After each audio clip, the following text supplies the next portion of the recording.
Give the money close. Yeah. What's up, world? What's going on, baby? You're on Part1.com. You're on the world famous Man Lounge with that boy Franky and that dude, a.k.a. Kid Fun, a.k.a. Pip's little brother, a.k.a. Te Quieres Los Mujeres Latina, a.k.a. Ski. Goddamn. Take care of the Los Dominicanos myself, you know? What's good, fam? Hey, man, we've been in here tripping out. No cameras. This is my show. Hey, man, we on that alien shit today. We've been in here bonding with our CEO, right? T-Love in the house. Dr. Hate Nathan. Okay, I'm feeling that. Already. Hey, man, we are blessed today. When I say blessed, this man is so talented. I'm happy to have him in the house. When I first saw him at Arlington Improv, that nigga looked like he wanted to whoop me, big. Like, I walked in the door. You know how real niggas give the eye to each other, like, yeah, nigga. Nah, just nigga. sizing you up and shit. Nigga. Nigga. So then I went in there and sat down, and I'm there before the show, and I'm buying grub, and I'm eating, and I'm drinking. I'm there by myself, right? Man, this dude came up on stage and damn near made me spit up my drink, bro. The first drink first joke he hit came out the door. I said, I got to find out who this brother is, man. Hey, man, from the Chi-Town, by way of Chi-Town, you're in Dallas right now. We got comedian Derrick Jack in the building. Give it up. What's up? Appreciate y'all, man. Welcome to the Man Lounge, baby. Thank you. I appreciate y'all having me here, man. I really do. Man, we're glad to have you, man. Now, I've seen you a few times. All right. And I've learned what your specialty is. Okay. We were kind of talking about this.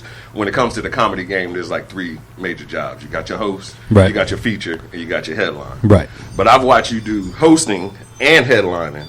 Yes. And I'm telling you, bro, the way you control the room, yes, the way you bring that energy up, that's what made me a fan right off the bat. I started off hosting. I was told that. Even in the beginning stages of comedy, hosting has been my thing. Like I know it's my thing. Because you're from Chi-Town. I'm from that area. I'm from a smaller town called Kankakee, Illinois. So is that in Cook County? It's a little bit south of Chicago. Oh, so you're in the burbs. Okay. Yeah. I'm out there, but I mean, we grew up with the mentality, so people still getting they caps peeled and everything out there. So we're still rough in the 90s. The same old 9. That was so everywhere. How long you been in the Metroplex? 10 years. 10 years. 10 years. So, but I enjoy this area. It's a nice area. Already. So tell me about how'd you get into comedy? What made that transition happen? The real transition for me, I was working, and I'm still working a job. Don't get me wrong. My ultimate goal now is to transition into full-time comedy. Okay. That'd be an ultimate goal. But the actual way I started, I was at a warehouse job, just doing what I do. Making people laugh. I've always been that center of attention type dude. Where I walk in the room and if I greet you, I don't greet you with "Hey brother, how you doing?" I greet you with with a roast, like "Oh, candy liquor sandals happening," so some stuff like that. He just slid in on my candles on the cool. Sandals on the cool. No, I'm saying sandals on the cool. Okay, but that's how we greet, So, but you do look like you can make some good catfish with them sandals on. From Catfish Floyd, right? But the thing was, I was just doing what I do, man, making people laugh. And this woman was laughing so hard, she was like, "Boy, you need to be on somebody's stage." And I never thought about it prior to that. I was like, man, I never ever thought about it. Yeah. Like never. I was just doing. I was just just dilly-dallying in life and just making people laugh for free. And I realized once I got into the game, I did my little research. I went to an open mic and I started out on the grind. People don't know that I started just like anybody else on the grind. And just started. You got to work your way up through the ranks, man. Bro, them open mics are so important. Yes. Like, people don't understand that the LA market, right? All of the stars move to LA because they want to try all their sets. Yeah. In these different open mics at the Comedy Store. What is it? Chocolate Sunday. Yeah, Laugh Factories and all that. And they want to hit, and those are where all the execs at. Right. So they want to go there. They want to do their open material. Right. They're already established. So they're in there. Some of them are in there bombing. Right. These are new jokes. Right. They're just throwing it out there, testing seeing material. Yeah, how it's going to feel. So a lot of times you can go by the Comedy Store and see a Dave Chappelle and who else could be in there? Anybody walk up in there. Joe Rogan. Yeah. So he does hosting down there too. Those so top tier guys. Yeah, absolutely. So, what I strive to do in the Dallas market is create a Chitlin circuit, if you will, or underground, where these executives are coming to these different open mics. And that's what we're really lacking in Dallas right now. We're getting attendance and we get people to come out. We're just not getting the right people to come out. Yeah. Yeah. So tell me about some of your experiences and what you've been doing. You're on the road. You've been working the Hyenas. You've been working improv. What you got going? I've been working. I've been doing a lot of private gigs, man. Just trying to build my brand. You know what I'm saying? Now you also do other things. You're a speaker. You do motivational speaking. I do motivational speaking. I speak on whatever subject, but I've been. It all depends on what you want when you call me. Okay. Which How version? you get into that? You know what? It started through the church, man. A lot of that stuff started, through the church. You start off doing basic teaching. I've done ministry work. I've done overseas type stuff. I've organized, and we've done all kind of stuff, man. So, you just basically what I'm learning to do. I'm understanding more. Even though my name Derrick Jack, which is short for Jackson. But if you look at the word Jack, it stems a lot of things. It's basically almost like you can juggle a lot of things. Okay. You know what I'm saying? So trades. Exactly, basically. So it's like I learned how to just juggle whatever character I'm in. Yeah. You know what I'm saying? Do you have any characters? I mean, I got plenty of characters. I got plenty of characters, man. Man, when you hit us with the one that you hit me with that night when you was talking about the Arab one. Yeah, that's my opener. But that's my opener, man. Like a lot of people really don't know. Like every time I start to slack and wonder, do I really look like I'm from overseas or whatever? Something always happens. Like not too long ago, a true story. I stopped right off Royal Lane over here, off 35 and Royal Lane. Went to the gas station, and there was an Indian lady in there.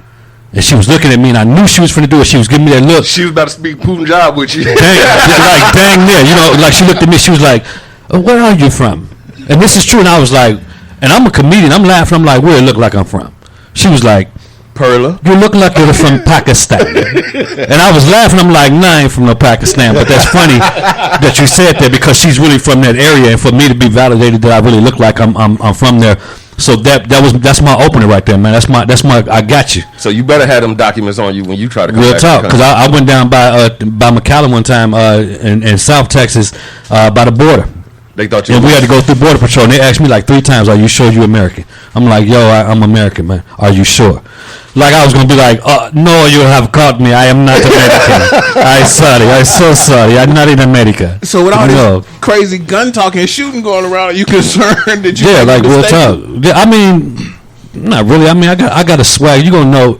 You gonna give me 2 seconds? You gonna know? Oh, he black. He black. Believe me, I might not look black. Unfortunately, yeah. Shooters ain't giving people 2 seconds. But you gotta keep in mind that my black instincts kick in, right, just like the rest of them. I might not look like I'm black, but believe me, some gonna come in. I'm gonna look as soon as he walk in. I'm the type that's looking like, yo, it's 105 degrees on. Why this dude got on a trench coat? Exactly. And some Chuck Taylors with no socks. Alrighty, yeah, we're gonna go here. I'm gonna go. I'll holler at y'all later. You know what I'm saying? So, and then I mean. Man, whatever. Well, the thing that really brings comfort to me is, and my wife is always the one to remind me about this because I have a CHL. So when I go to a restaurant, I'm sitting with my back to the wall. I'm watching. Absolutely, yeah. These are things that I learned in security. Yes. Life safety protocol, if you will. Yes. That my wife thought I was just like. Yeah. Now we've been married going on 11 years. She now has a CHL. She don't want to carry all the time. Right.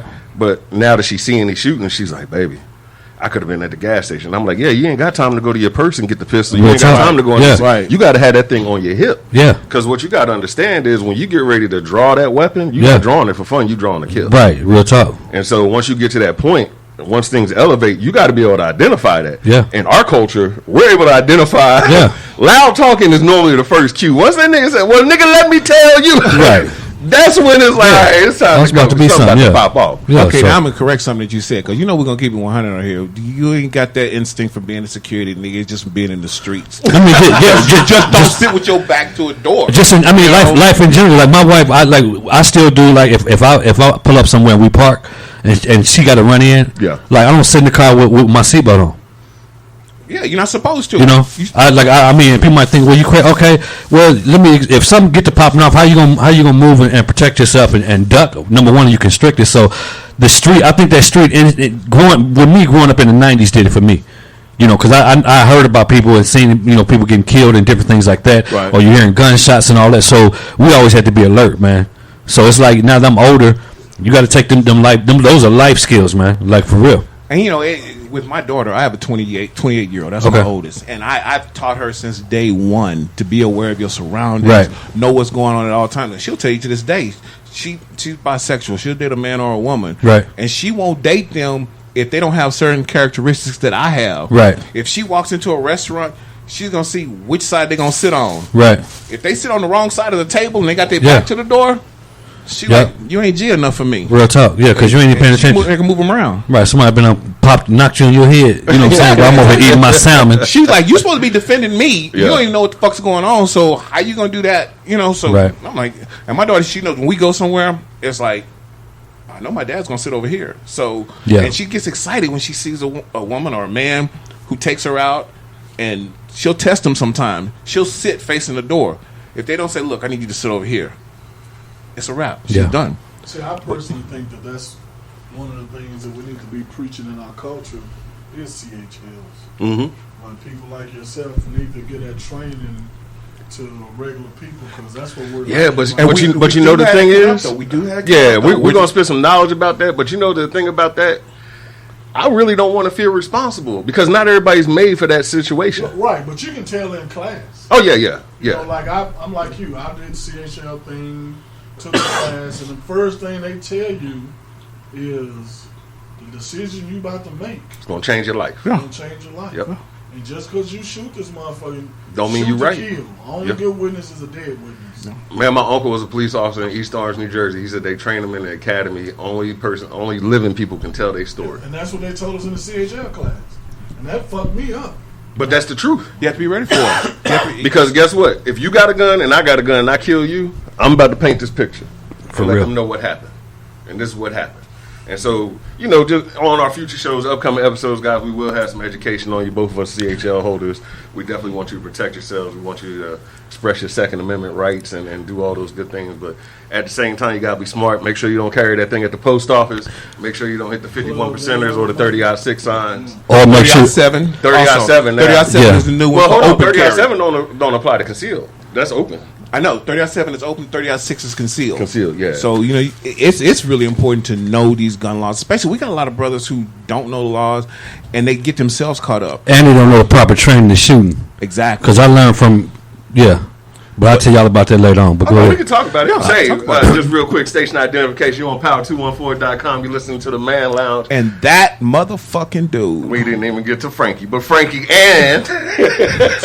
Franky, you still here? Yeah. That motherfucking dude. And we got our special guest in the studio today. We got comedian Derrick Jack out of Chi-Town. He's here in Dallas kicking it with us. Yeah, we out here. Got a couple shows coming up. But we're just talking about gun education and how people should handle themselves in the community when it comes to protecting yourselves. You know, with all these mass shootings going on, there aren't many mass shootings that are being ended by potential victims that are carrying. Yeah. And so we want to encourage people to go get educated about guns, go get educated about gun laws and how to safely carry. Even if you have a CHL, the second that you have anything illegal in your vehicle, that then becomes a felony. Yes. Automatic. No, I didn't know that. That's about it. Yeah. So my drug dealers out there that think they're gonna go get their CHL and ride around with pounds, still gonna do some fed time. But if you're smart enough, you won't get caught like that. There you go. So, just chopping it up with comedian Derrick Jack. Derrick, you will be Saturday, August 17th this weekend. You got DeSoto. DeSoto, yes. Hosting. We got featuring Dub, and you have headliner Casey Mack. Casey Mack, my fam. Casey Mack. Yeah. Saturday Night Laughs. Talk to me about that show. We got a show that's going on, man. We're trying to help. There's a portion of the proceeds that's going to go to Grow DeSoto Market, which is a spot out there in DeSoto. If you're familiar with DeSoto. Yeah, this is fucked up because he live with DeSoto. Are you serious? You know what I'm talking about then, right? You already meet some of the crowd here? Nah. Come on, fam. On 324 Beltline. Yeah. Mm-hmm. Right down the street from the police station. I know you know where the police station is. I'm police station. Walk to the police station. All right, so it's right there. It used to be. I look like an old grocery store or something. Yeah. Okay. We're gonna be there.